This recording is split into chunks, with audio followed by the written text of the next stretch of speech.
Hello everyone, this is Kiran and welcome back to my channel Ideas for Learners. तो आपकी class 7th की chapter 5th जो है changes around us physical and chemical ये chapter आपकी चल रही थी. This chapter is going on. ठीक है. तो जो फर्स्ट पार्ट है जिन्होंने नहीं देखा है वो आप लोग देख लीजिएगा. ये जो आपका है सेकेंड पार्ट है. ठीक है. इसमें आपका टॉपिक क्या था कि एक सब्सटेंस में एक मटेरियल में क्या दो प्रोसेस हो सकते हैं. फिजिकल चेंज और केमिकल चेंज दोनों एक ही सब्सटेंस में दोनों प्रोसेस हो सकते हैं क्या. ठीक है. तो आज हम लोग इसके बारे में डिस्कस करेंगे. जो चैनल पे नए हैं वो सब्सक्राइब कर लीजिएगा और लाइक शेयर कर दीजिएगा. ओके. चलिए बढ़ते हैं आगे. आपको क्या करना है, देख रहे होगे आप, यहाँ क्या है, एक कैंडल को लाइट किया गया है. ठीक है. यहाँ पे एक कैंडल को लाइट किया गया है और डिफरेंट डिफरेंट स्टूडेंट्स जो हैं अलग अलग अपनी जो भी इनकी ऑब्जर्वेशंस हैं उनके जो भी वो नोटिस कर रहे हैं वो अपने अपने बारे में बता रहे हैं कि मैं ये देख रहा हूँ, मैं ये देख रही हूँ. ठीक है. तो this boy is saying that the wax melts and evaporates. Wax जो है मेल्ट हो रहा है और इवापोरेट हो जा रहा है. She is saying wax melts, flows and solidifies in different shapes. Wax क्या है, मेल्ट हो रहा है, फ्लो हो रहा है और फिर सॉलिडिफाई हो जा रहा है अलग अलग शेप्स में. ये जो आपका वैक्स जो है आपका गिर रहा है इधर, इधर क्या हो रहा है, धीरे धीरे अलग अलग शेप्स में ये सॉलिडिफाई हो रहा है. ठीक है. Then she is saying I think the wax burns and new substances are formed. ये बता रही है कि ये जो वैक्स है ना यही बर्न हो रहा है और नए नए सब्सटेंस फॉर्म हो रहे हैं. ठीक है. और ये लोग भी उसके साथ में क्या बोल रहे हैं, ये बच्चा बोल रहा है may the wick draws up the liquid wax. जो विक है अंदर में जो जिससे जल रहा है वो धागा, उसके बारे में बोल रहा है कि वही जो है लिक्विड वैक्स को खींच रहा है. ठीक है.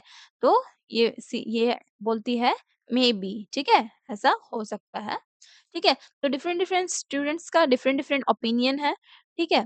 तो आइए हम लोग देखते हैं कि ये जो चेंज हो रहा है वैक्स जो आपका जल रहा है, कैंडल जब आपका लाइट हो रहा है तो उसमें कौन से चेंजेस हो रहे हैं. ठीक है. What changes occur when a candle Burns. The wax of the candle melts. ठीक है. कैंडल का वैक्स जो है मेल्ट हो रहा है और वो कैरिड अप हो रहा है विक के थ्रू. ठीक है. वो क्या हो रहा है, जो वैक्स जो है आपका जल रहा है ना वो एवापोरेट हो जा रहा है. क्यों? क्योंकि उसमें जो हीट जो प्रोड्यूस हो रहा है फ्लेम में वो क्या कर रहा है, वैक्स को इवापोरेट कर दे रहा है. ठीक है. The vapour of wax burns to produce a flame. और जो वही वेपर जो जल रहा है ना वैक्स का इवापोरेट हो रहा है, वेपर उसका बन रहा है और वही वेपर जो है वो बर्न होता है और वही क्या करता है, फ्लेम प्रोड्यूस करता है. आप लोगों ने बहुत सारे रील्स, आजकल रील्स का ज़माना है, तो आप लोगों ने रील्स देखा होगा. क्या करते हैं, बीच में ट्रेंड्स आया था, क्या? कि ग्लास में वाटर में आप नीचे में आप फ़ोन रख दो, फ्लैश लाइट ऑन करके और यहाँ पे आप टर्मरिक डालो, वो गिरता है, पूरा विज़िबल होता है उसके पार्टिकल्स, ये था. और फिर आप क्या देखोगे, जो कैंडल है, कैंडल को क्या कर रहे थे, बर्न कर रहे थे कुछ लोग, बर्न करके इसको ब्लो आउट कर दे रहे थे, बुझा दे रहे थे. ठीक है. और बुझा कैसे रहे थे, यहाँ पे एक ग्लास लाके इसको ढक दे रहे थे. ठीक है. और उसके बाद फिर तुरंत हटा रहे थे, तो ये क्या हुआ था, बुझ जा रहा था ग्लास डालने से. फिर हटाने के बाद क्या है, ये स्मोक फॉर्म कर रहा है. ये स्मोक क्या था, यही एक वैक्स का वेपर था. ठीक है. और उसके बाद आप तुरंत से अगर यहाँ पे मैचस्टिक से इसको वेपर को जलाओगे तो क्या होगा, फिर से कैंडल जो है वो जलने लगेगा. तो ये क्या शो कर रहा है, जो वेपर है वैक्स का वो बर्न होता है. ठीक है. वही फ्लेम प्रोड्यूस करता है. ठीक. The melting of wax is it's solidification. उसका वैक्स का मेल्ट होना, उसका सॉलिडिफिकेशन और इवापोरेशन, ये तीनों चेंजेस कैसे चेंजेस हैं, ये फिजिकल चेंजेस हैं. ओके. ये क्या है, फिजिकल चेंज. और burning of vapour on the other hand, जो वेपर जो बर्न हो रहा है. ठीक है. जो वेपर आपका बर्न हो रहा है वो कैसा चेंज है, वो है chemical change. Okay, so this shows that the burning of candle involves both physical and chemical change. Okay, burning of candle में क्या हो रहा है, फिजिकल और केमिकल चेंज दोनों हो रहा है। ठीक है, तो आप लोग याद रखोगे इसका एग्जाम्पल। ओके, इसमें क्या होते हैं, दोनों चेंजेस होते हैं, फिजिकल भी केमिकल भी। अब यहाँ पे हमें एक साइंटिस्ट के बारे में जानना है। ठीक है, इनके बारे में, ये कौन है, माइकल फैराडे है। ठीक है, यह है माइकल फैराडे। इन्होंने क्या किया था, बहुत सारे कंट्रीब्यूशंस दिए थे साइंस साइंस के फील्ड में। ठीक है, बहुत सारे एरियाज में। अब देखिए क्या है, the candle you just observed has long been an object of curiosity for several scientist including Michael Faraday. Candle जो आप लोगों ने अभी अभी अभी ऑब्जर्व किया, वो क्यूरियोसिटी का एक ऑब्जेक्ट था। ठीक है, बहुत सारे साइंटिस्ट के मन में क्यूरियोसिटी लाया हुआ था कि जो कैंडल जो बर्न हो रहा है, तो फिजिकल चेंज है या केमिकल चेंज है। ठीक है, तो बहुत सारे साइंटिस्ट ने फिर अपने अपने जो भी उनका ओपिनियन था वो लोगों ने दिया। ठीक है, अब माइकल फैराडे के बारे में हम लोग यहाँ पे जानते हैं। Michael Faraday who made significant contributions to several areas of science. ठीक है, इन्होंने साइंस में बहुत सारे कंट्रीब्यूशंस किए हैं। ठीक है, बहुत सारे एरियाज में। नाउ इन 19th सेंचुरी में, 19th सेंचुरी मतलब आपका 1801 से 1899, ये आपका होगा 19th सेंचुरी। ठीक है, इनको हम लोग बोलेंगे 19th सेंचुरी। ठीक है, याद रखिएगा ये चीज। चलिए, फैराडे क्या डिलीवर किए, एक सीरीज ऑफ लेक्चर्स को उन्होंने डिलीवर किया। ठीक है, फैराडे ने, उसका नाम क्या था, chemical history of a candle. ठीक है, जस्ट अ सेकेंड।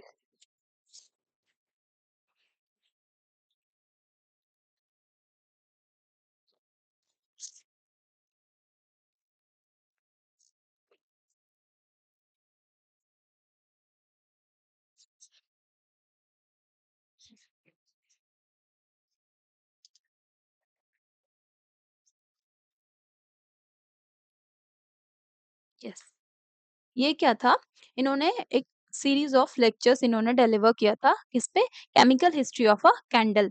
ठीक है, now Faraday believe that candle was the perfect object to introduce scientific study. ठीक है, कैंडल को इन्होंने परफेक्ट ऑब्जेक्ट माना। ठीक है, अपने साइंटिफिक स्टडी के लिए इन्होंने कैंडल को परफेक्ट ऑब्जेक्ट माना। ठीक है, दो through it he discussed difference between various physical and chemical processes।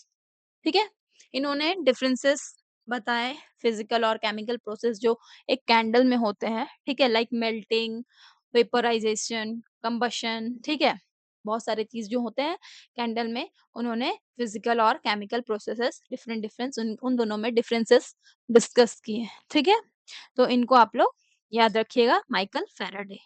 Okay, बढ़ते हैं नेक्स्ट पेज की ओर। चलिए, अब क्या है इसमें, आर द चेंजेस परमानेंट, क्या जो चेंज है हमारे वो परमानेंट है। ठीक है, इसके बारे में हम लोग जान लेते हैं। Once something has undergo a change, can we get it back in its original form? देखिए, बहुत सारे ऐसे चेंजेस होते हैं जो दोबारा से फिर से अपने ओरिजिनल फॉर्म में आ जाते हैं, और बहुत सारे ऐसे चेंजेस होते हैं जिसको हम लोग दोबारा से वो ओरिजिनल फॉर्म में हम लोग उसको कन्वर्ट नहीं कर सकते। ठीक है, जैसे कि आप अगर मिल्क से कर्ड फॉर्मेशन कर रहे हो। ठीक है, दूध से दही बनाने का प्रोसेस जो होता है, उसमें क्या होता है, दही बन जाता है, फिर दही से हम लोग दूध नहीं बना सकते हैं, है ना, ये एक प्रोसेस है। और दूसरा प्रोसेस आप देखिए, वाटर से आप आइस बना रहे हो, आइस से फिर से हम लोग उसको वाटर बना दे रहे हैं। ये क्या प्रोसेस हुआ, इसमें सेम सब्सटेंस को हम लोग ओरिजिनल फॉर्म में ले आ रहे हैं। ठीक है, तो जिस भी ऐसे चेंज जिसमें जो ओरिजिनल फॉर्म में वो सब्सटेंस आ जा रहा है, उसको हम लोग बोलेंगे रिवर्सिबल चेंजेस, या changes can be reversed. Okay, और जिसमें चेंज रिवर्स नहीं हो रहा है उसको बोलेंगे इरिवर्सिबल चेंज। ओके, जिसमें changes we can not reverse. Okay, now आपको यहाँ पे कुछ-कुछ जो पिछले एक्टिविटी में आप लोग टेबल में देखा था ना, आप लोगों ने बहुत सारे आप लोगों को दिया गया था।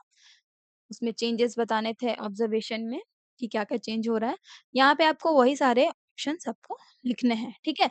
इसमें आपको क्या है, मेल्टिंग ऑफ आइस क्यूब, इसमें आपको बताना है कि जो ओरिजिनल स्टेट था, ठीक है? उस सब्सटेंस का क्या उसको वापस लाया जा सकता है? जिसमें आएगा उसको येस लिखेंगे, जिसमें नहीं आएगा वो नो लिखेंगे, ठीक है? Melting of ice cubes, melt हो जाने के बाद फिर से उसको हम लोग फ्रीज़ करके आइस क्यूब्स में ला सकते हैं। ये प्रोसेस रिवर्स होगा, ठीक है? इसलिए इसमें येस होगा। चॉपिंग वेजिटेबल्स जो कट जाएँगे तो फिर से बड़े से वेजिटेबल नहीं बनेगा, लाइक एक शिमला मिर्च को काट रहे हैं, कैप्सिकम को हम लोग जब कट कर रहे हैं, तो वो दोबारा से फिर से वो री-शेप में बड़े से शेप में नहीं आएगा, तो इसलिए यहाँ पे नो होगा। बॉइलिंग ऑफ वाटर ये भी रिवर्सिबल है, ठीक है? Now making popcorn from corn, अब कॉर्न से पॉपकॉर्न बन गया, तो वो फिर से दोबारा वो कॉर्न के शेप में आएगा क्या? नहीं आएगा, ठीक है? इस तरह से बहुत सारे एग्ज़ाम्पल थे। उस डो से आपको रोटी रोल करना था, चपाती रोल करना था, तो चपाती को रोल उसको हम लोग क्या कर सकते हैं, फिर से गोल कर सकते हैं मोड़ के, ठीक है? तो इस तरह से जो भी एग्ज़ाम्पल्स आपके थे, मैं बता रही हूँ, वो आपको क्या करना है, यहाँ पे लिखना है और आपको बताना है कि उनमें से कौन से चेंजेस जो है रिवर्स होंगे, कौन से नहीं। यहाँ जैसे था बर्निंग ऑफ वुड, ठीक है? बर्निंग ऑफ वुड में आप लोग क्या बर्न हो जाने के बाद वुड को दोबारा से वापस ला सकते हो, एसेस से कन्वर्ट करके दोबारा से वुड कर सकते हो, नहीं कर सकते हो, ठीक है? जैसे adding extract beetroot extract to water, water का कलर चेंज हो जाएगा, ठीक है? तो वो आप कलर तो आप लोग चेंज कर सकते हो, नहीं भी कर सकते हो, ठीक है? वो डिपेंड करता है केमिकल्स पे, कौन से केमिकल्स आप लोग यूज़ कर रहे हो। Now making small balls of dough, छोटे-छोटे बॉल्स बनाया है हम लोग बड़े से डो से, तो उसको फिर से हम लोग कंबाइन करके बड़ा-सा डो बना सकते हैं। ये रिवर्सिबल चेंज है, ठीक है? तो इस तरह से आप लोग लिखोगे cutting a piece of paper, उसमें क्या होगा कि आपका पेपर फट जाने के बाद दोबारा से उसको हम लोग रीगेन नहीं कर पाएँगे, पेपर को बड़ा नहीं कर सकते। तो ये सारी चीज़ आप लोग यहाँ पे लिखोगे, ठीक है? जितने भी आपके थे ना चेंजेज़ में लिखे हुए, वो चेंजेज़ में यहाँ पे 6, 7, 8, 9, 10, 11, 12 जो भी था, यहाँ पे आप लोग डाल देना और यहाँ पे येस, नो कर देना, ठीक है? ये तो बहुत ईज़ी है, आप लोग कर लोगे ईज़िली। चलो, अब बढ़ते हैं नेक्स्ट। आपका वही है returning to its original object, ठीक है? और सब्सटेंस, वही चीज़ को अगर रिटर्न हम लोग कर पा रहे हैं कोई चीज़ को, जिससे हम लोग स्टार्ट किए थे with which we started, so that the changes we brought can be reversed, उनको हम लोग रिवर्स कर ले रहे हैं, ठीक है? For example when ice melts it can be refrozen into ice, okay? Water evaporates it can be condensed back to liquid water, ठीक है? Now, some changes cannot be reversed since we cannot get the original object. बहुत सारे changes ऐसे होते हैं जिसको हम लोग रिवर्स नहीं कर सकते। रिवर्स मतलब उल्टा करना, ठीक है? जो प्रोसेस हमने सीधे से किया है, वही को उसी को फिर से उल्टा करना, ठीक है? वापस से करना। जैसे अगर हम लोग इसको ऐसे घूम रहे हैं, ठीक है? अब यहीं से हम लोगों को उल्टा घूमना है इधर की ओर, ठीक? तो ये चीज़ आपको यही होता है रिवर्स और तो रिवर्स क्या हो रहा है, जो चेंजेस नहीं रिवर्स हो रहे हैं, उनको हम लोग क्या बोलेंगे? दे आर नॉट रिवर्स्ड, ठीक है?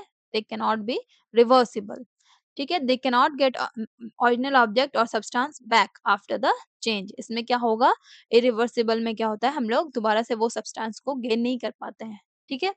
Now for example chopped vegetables, ठीक है? We can not return to its original shape and size of the vegetable, okay? Making popcorn, ये सारे जो चेंजेस थे उसमें रिवर्स नहीं कर सकते, ठीक है? चलिए अब आ गया डिजायरेबल चेंज और अनडिजायरेबल चेंज। अब डिजायरेबल चेंज क्या होता है और अनडिजायरेबल चेंज क्या होता है, ओके? तो डिजायरेबल चेंज ऐसे चेंज होते हैं जो हमारे हम कंसिडर करते हैं कि हमारे लिए बेनिफिशियल है, ठीक है? यूजफुल है, ओके? उस चेंजेस को हम लोग क्या बोलेंगे? उस चेंजेस को हम लोग बोलेंगे डिज़ायरेबल चेंज जो बेनिफिशियल है, यूज़फुल है हमारे लिए, ठीक है? और जो वांटेड है, जैसे desirable changes are those that are considered beneficial, useful और वांटेड। व्हाइल अनडिज़ायरेबल चेंज में क्या होगा, जो हमारे लिए ऐसा चेंज जो हमारे लिए हार्मफुल है, ठीक है? और अनवांटेड हो, यहाँ पे क्या होगा वांटेड और इधर का क्या हो जाएगा अनवांटेड,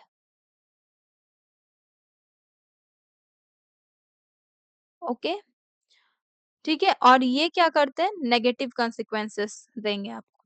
ये हो गए अनडिज़ायरेबल चेंज जैसे कि Rotten of fruits, fruit Rotten हो रहा है मतलब सड़ रहा है, तो वहाँ पे आपका क्या होगा,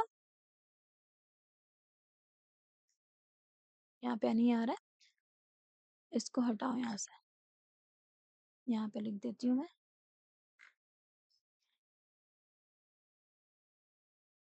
रॉटेन ऑफ फ्रूट्स या वेजिटेबल्स, ठीक है? ये आपका अनडिज़ायरेबल चेंज हो गया, ठीक है?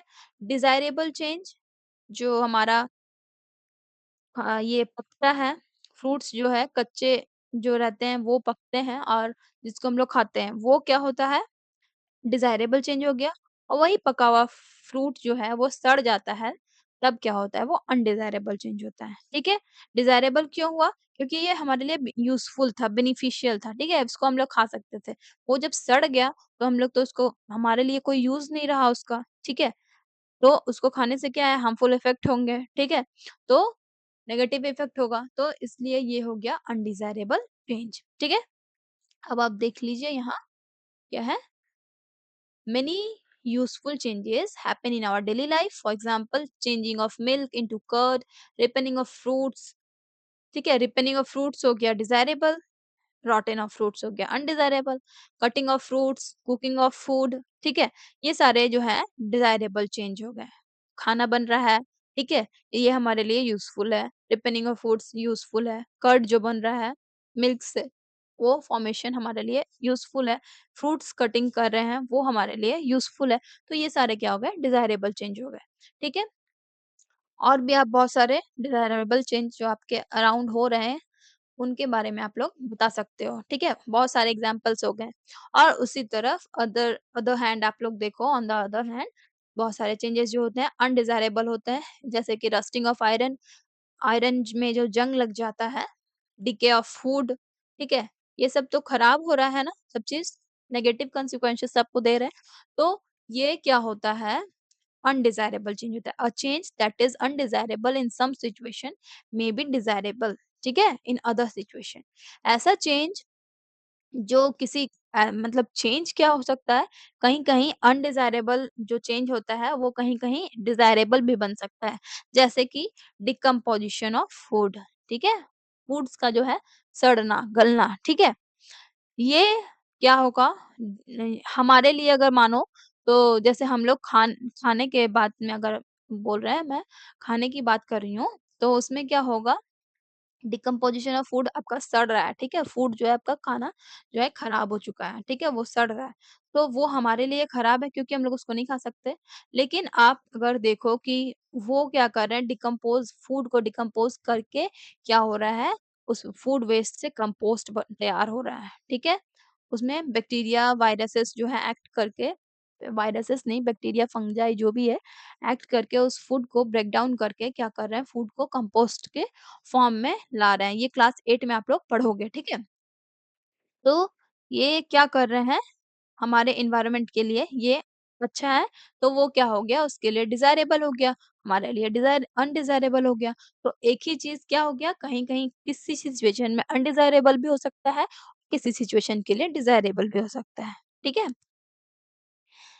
तो ये सब हो गया आपका जैसे कि आप देख लो, जैसे आपका मान लो एक एग्जांपल दे रही हूँ, आपके घर में क्या है ना कि करंट आपका वायर से करंट फ्लो हो रहा है, ठीक है?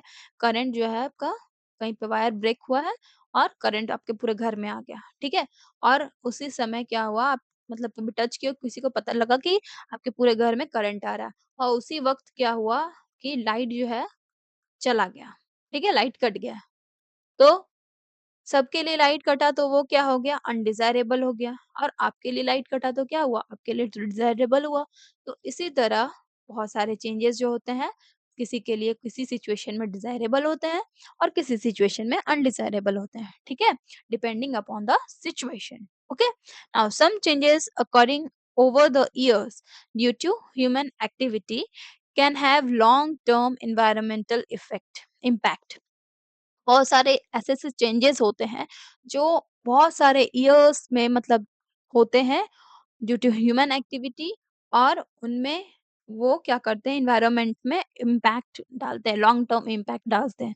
जैसे कि एग्ज़ाम्पल के रूप में आप देखो तो increased consumption of fuels in the cars, trains, aeroplanes etcetera.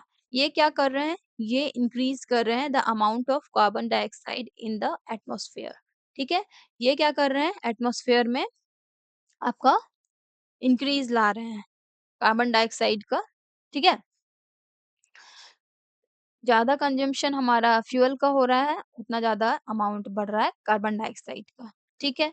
और दूसरा एग्ज़ाम्पल आप देखिए, जो हमारे पेंट्स जो वॉल वग़ैरह में होते हैं, डोर्स में, क फर्नीचर्स में होते हैं, ठीक है? ये जब सूखते हैं, तो ये बहुत सारे सब्सटेंसेस को रिलीज़ करते हैं थ्रू इवेपोरेशन। जब वो सूखते हैं उसमें इवेपोरेशन एक प्रोसेस होता है, ठीक है?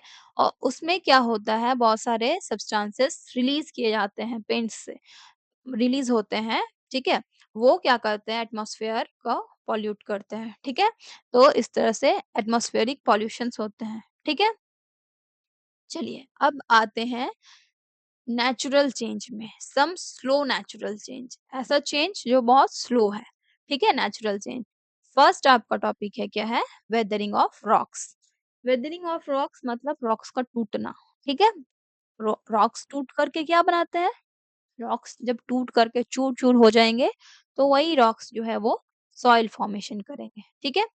हैव यू एवर सीन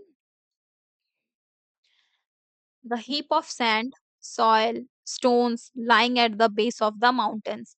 हम लोग बहुत बार ऐसा देखे होंगे कि बहुत सारे ढेर जो है जमा होते हैं जैसे जैसे माउंटेन है तो यहाँ पे आपका हीप बने हुए हैं। ये देखिए ये वाला जो चीज है ये वाला चीज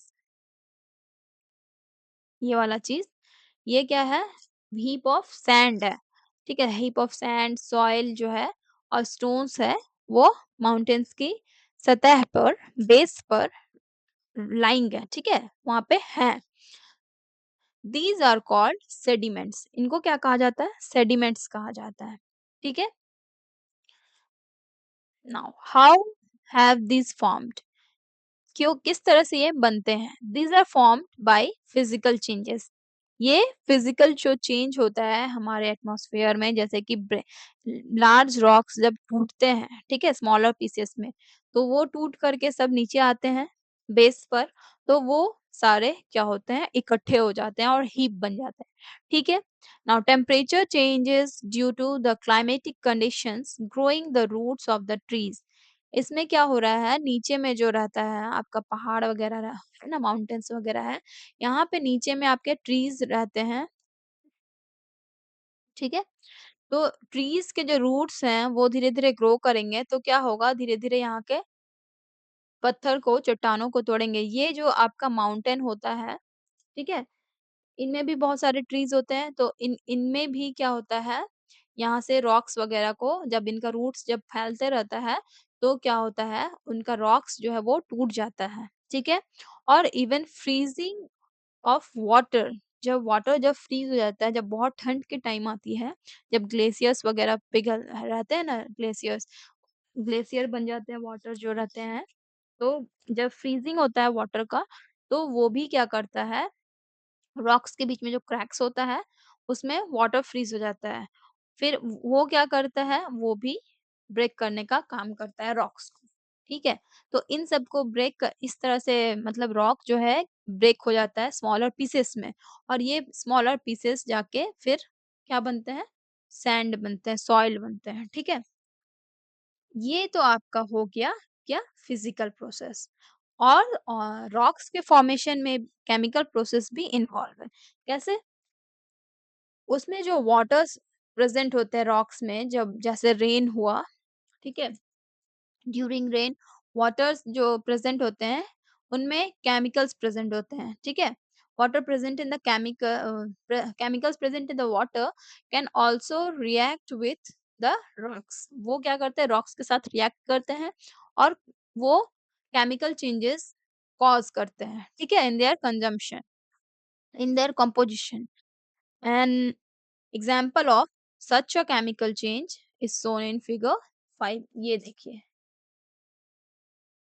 ये जो है ना, ये जो वाटर है, यहाँ पे आप देखिए रेड रेड सेडिमेंट्स बन रहे हैं, एक लेयर बना हुआ है। ये सब कैसे होता है, ठीक है?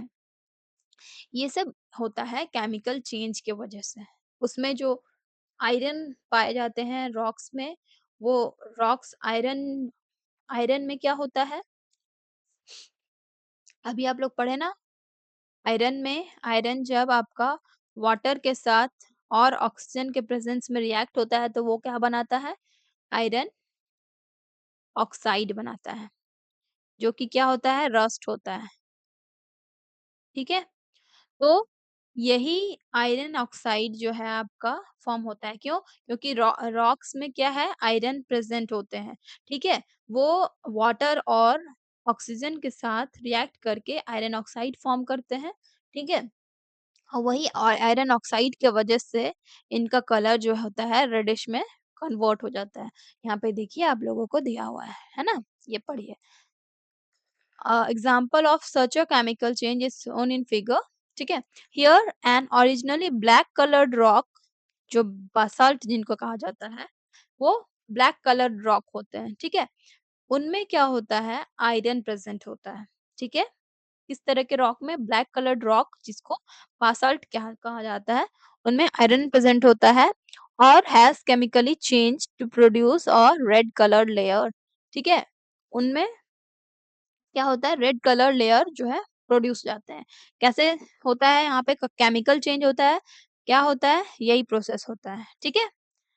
चलिए, the red color of is a result of iron oxide produced when the rock surface was exposed for a long time to water or air, ठीक है?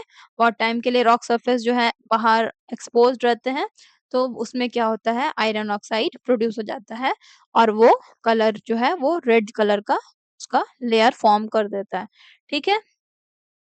एयर में क्या होता है, वाटर वेपर प्रेजेंट होता है, ठीक है? उसी से ये रिएक्शन होता है। तो ये आपका क्या था, इधर आपका हो गया केमिकल चेंज, ठीक है? तो फिजिकल और केमिकल चेंज दोनों हो रहा है रॉक्स में, ठीक है? जब वो वेदरिंग का प्रोसेस हो रहा है तो दोनों प्रोसेस इन्वॉल्व हो रहा है। जब वो रॉक्स जो है वो सॉइल का फॉर्मेशन कर रहा है तो दोनों प्रोसेस इन्वॉल्व हो रहा है, ठीक है? तो ये आपका हो गया, बोथ प्रोसेसेस में इन्वॉल्व हो गए, ठीक है? चलिए, अब बढ़ते हैं आगे। इसमें हो गया, नेक्स्ट पेज की ओर चलते हैं। अब ये आपका लास्ट टॉपिक है।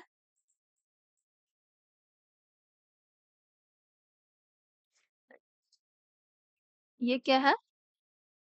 इरोजन, ठीक है? इरोजन मतलब क्या होता है? यहाँ इरोजन मेनली सॉइल के बारे में बताया जा रहा है। सॉइल इरोजन मतलब टॉप लेयर का जो सॉइल होता है, ठीक है? जिसमें फर्टिलिटी ज़्यादा होती है, ठीक है? वो जो है किसी एक्शन से, नेचुरल एक्शन से बह जाता है, ठीक है?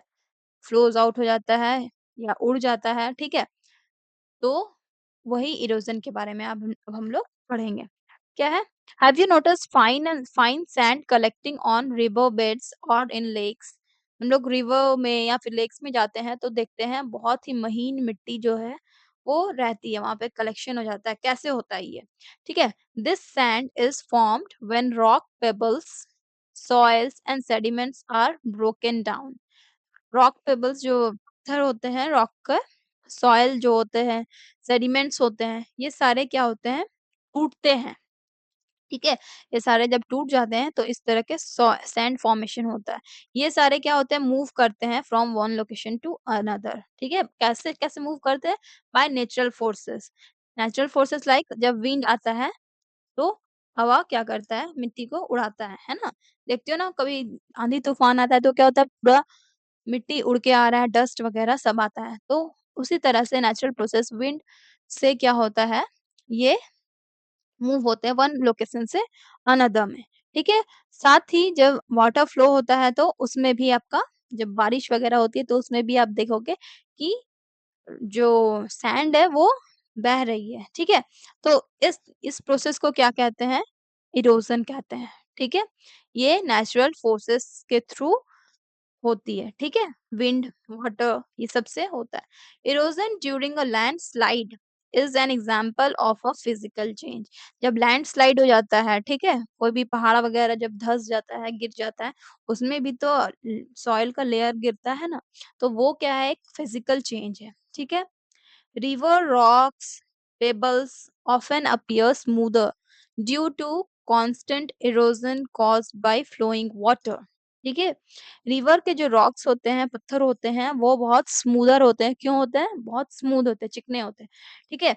क्यों होते हैं? क्योंकि वहाँ पे कांस्टेंट इरोजन होता रहता है। ठीक है? Due to flowing water. Water वहाँ पे फ्लो होता रहता है, तो उससे क्या होता है, घिस-घिस के जो पत्थर होते हैं वो स्मूथ हो जाते हैं, ठीक है? Now when the speed of water और विंड डिक्रीजेस, जब इनका स्पीड डिक्रीज होता है विंड का वाटर का, तो such as in the lake और ocean the material transported during erosion settles down. ठीक है, जो मटेरियल्स होते हैं नीचे में वो क्या होते हैं, धीरे-धीरे सेटल डाउन हो जाते हैं बॉटम में। जब विंड का और वाटर का स्पीड जो होता है डिक्रीज़ होता है, तब धीरे-धीरे जो भी मटेरियल्स होते हैं वो नीचे हो जाते हैं, ठीक है? और इरोज़न जो भी रहता है टॉप लेयर का सॉइल जो होता है वो नीचे सेटल डाउन हो जाता है बॉटम में। इसलिए हम लोग बहुत टाइम बाद अगर उसको देखते हैं तो क्या होता है, हम लोग देखते हैं कि फाइन सैंड्स उसमें होते हैं, ठीक है? ऐसे आते हैं वहाँ पे fine sand. These sediments harden over time.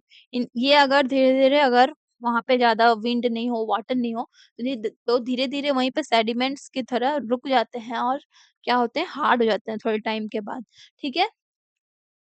ये थोड़ा-मोड़ा टाइम क्या है? थोड़ा-मोड़ा टाइम नहीं है, थाउज़ेंड्स ऑफ इयर्स है, ठीक है? थाउज़ेंड्स ऑफ इयर्स में और ये क्या होता है, सेडिमेंट्स हार्ड होके एक रॉक बन जाते हैं, ठीक है? उधर हम लोगों ने क्या पढ़ा था? रॉक से सॉइल बनना। यहाँ पे सॉइल, सैंड वगैरह से हम लोग रॉक्स देख रहे हैं कैसे बनता है, ठीक है? तो most of the changes takes place over the thousand of years, ठीक है? And cannot be reversed. तुरंत से रिवर्स वो नहीं होते हैं, ठीक है? सॉइल आपका रॉक्स का फॉर्मेशन होना, सॉइल का फॉर्मेशन होना दोनों में बहुत टाइम लगता है, बहुत जल्दी से उसको रिवर्स नहीं किया जा सकता है, ठीक है? तो ये चीज़ था आपका आज का टॉपिक था, ठीक है? जो हो चुका है ओवर। ये जो इन अ नटसेल है वो आप लोग रीड करोगे, किसी में कोई दिक्कत हो तो आप लोग पूछोगे, है ना? चलिए, पूरी चैप्टर को मैंने अच्छे से बता दी है। अब जो है आपका क्वेश्चन आंसर का टर्न है, तो क्वेश्चन आंसर जो है आपको वो मैं नेक्स्ट वीडियो में दे दूँगी, ओके? तो इसको लाइक, शेयर, सब्सक्राइब ज़रूर कर दीजिएगा जिन्होंने सब्सक्राइब नहीं किया है। बहुत से बच्चों ने सब्सक्राइब नहीं किया है मुझे पता है, वो आप लोग कर लीजिएगा, है ना? और नोटिफ़िकेशन को ऑन रख लीजिएगा ताकि आपको जल्दी से जल्दी नोटिफ़ाई हो जाए, ठीक है? जब भी मैं वीडियो डालूँ। और हाइप के ऑप्शन मिले तो उसमें आप लोग पॉइंट्स भी दे सकते हो। मिलते हैं नेक्स्ट वीडियो में। Thanks for watching. Bye bye, take care.